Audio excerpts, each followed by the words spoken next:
Building on Greenbelt, Labour Party, no chance whatsoever. Let me explain why. We've got Angela Rayner, who apparently is now the Housing Secretary. Her full qualifications is that she lived in a social housing development at some point before she then bought a council house and cashed in on it and didn't pay any tax. That's her qualification. All this government are going to be worried about is building social houses. Now, 1968 was the year that most houses ever got built.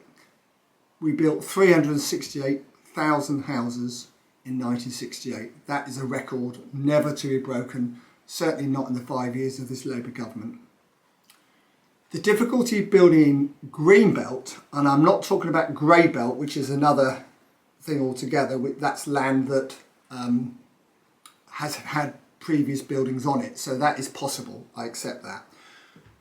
Building on Greenbelt, no chance. And the reason there's no chance is it has to go through so many hoops, different people. First of all, you've got the local authorities who have to support any application in Greenbelt.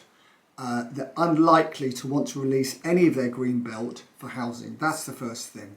Secondly, you've got the NIMBYs, the people who don't want homes built in their back garden, behind their back fence or anything else. They will be very, very difficult to deal with. Always are. Local communities get together and stop as much as they can in this country, and that will continue, especially on green belt land. Then you've got the MPs. Now, these MPs were all for building on Greenbelt, of course, until they got elected. Now they're elected in southern areas where most people want to live. Guess what? They're not going to support application in their area, because if they do, they won't be a Labour MP at the next election.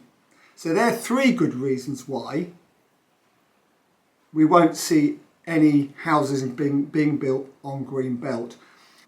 The fourth thing is that even if they give planning permission on Greenbelt, they'll make it so difficult for any developer, private developer that is, to build on, because they'll want at least 50% social housing, if not more, and there'll be so many restrictions.